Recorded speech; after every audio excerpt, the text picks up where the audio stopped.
അപ്പോൾ എൻ്റെ കുറേ നാളത്തെ ഒരു ആഗ്രഹമായിരുന്നു ഒരു ട്രിപ്പ് പോകണമെന്നുള്ളത്. അപ്പോൾ ഈ കാര്യം എൻ്റെ കൂട്ടുകാരോട് പറഞ്ഞപ്പോൾ ശരി, എൻ്റെ കൂട്ടുകാരെന്ന് വെച്ച് കഴിഞ്ഞാൽ അജി. അപ്പോൾ അവൻ പറഞ്ഞു ശരി എടാ പോയേക്കാം.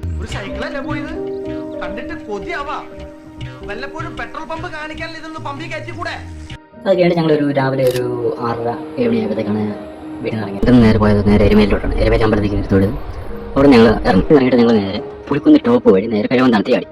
അവിടെ നിന്ന് നേരെ എന്നത് നമ്മുടെ വളഞ്ഞങ്ങാൻ വെള്ളച്ചാട്ടത്തിൻ്റെ അവിടെ. പറഞ്ഞറിയിക്കണം ഞാൻ അവിടുത്തെ വൈബ് എന്ത് രസമാണ്. നമ്മുടെ ചാലി സിനിമയിലെ നമ്മുടെ ദുൽഖർ വെള്ളം കുടിക്കുന്ന സ്ഥലമായത്. അങ്ങനെ വളഞ്ഞങ്ങനെ വെള്ളച്ചാട്ടമൊക്കെ ആയിട്ട് ഞങ്ങൾ പതുക്കെ പോയി നേരെ പോയത് നമ്മുടെ കുട്ടിക്കാനത്തേക്കാണ്. അപ്പോൾ കുട്ടിക്കാനത്ത് ചെന്നപ്പോൾ അവിടുത്തെ ആ ഒരു ആംബിയൻസ് അപ്പുറപ്പുറം ഭയങ്കരമായ കുയ്യല്ലേ ആ പർവ്വതനിരകളും അതൊക്കെ കണ്ടിട്ട് ഞങ്ങൾ ആകെ ഒരു എൻജോയ് ചെയ്തൊരവസ്ഥയായിരുന്നു. ഇറക്കല്ലേ പണ്ടാരടങ്ങ ഇതുണ്ടോ പിടിച്ചാലും അമർത്തിയാലും നിക്കണ്. കട്ടിക്കും മണി വ്യത്യാസത്തിന് സ്റ്റിയറിംഗ് ഒന്ന് അങ്ങോട്ടോ ഒന്ന് ഇങ്ങോട്ടോ മാറിയാ മതി, ഞമ്മള് ഇഞ്ചിന് തവിട് കൂടി. ഇവിടുത്തെ ഈ വളവും താഴ്ചയൊക്കെ കണ്ടപ്പോ ഞങ്ങൾ ആകെ എക്സൈറ്റ്മെന്റ് ആയിപ്പോയി. പടുത്തോലേ നിങ്ങള് കാത്തോളി.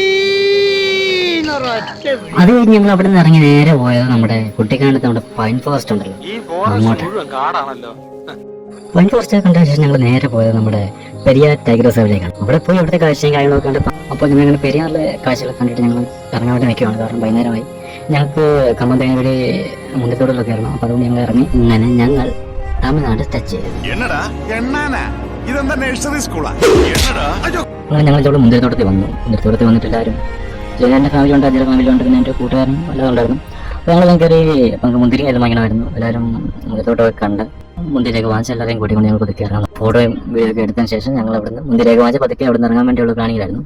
കാരണം ഞങ്ങൾക്ക് ഒരു നൈറ്റ് ആകുമ്പോഴത്തേക്ക് പളനി ചെല്ലണമായിരുന്നു. അപ്പോൾ അതുകൊണ്ട് ഞങ്ങൾ ഇവിടുത്തെ കാഴ്ചയൊക്കെ കണ്ട് അങ്ങനെ കൂടുതലുള്ള ടിവിനാണെങ്കിലും അവിടെ ഓരോ മുന്തിരിയും കയറി കടിക്കുകയും ഭയങ്കരമായ ആള്.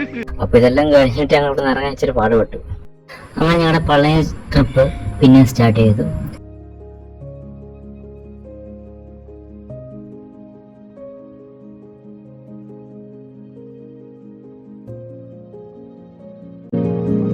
അങ്ങനെ രാത്രി ഒരു 10:30 ഞങ്ങൾ പളനി ചെന്നു. അപ്പോൾ അടുത്തൊരു വീഡിയോ പിന്നെയും കാണാം. Thank you. ഇവിടുത്തെ നാട്ടുകാർക്കും എന്റെ വ്യക്തിപരമായ പേരിലും ഞാൻ നന്ദി രേഖപ്പെടുത്തുന്നു.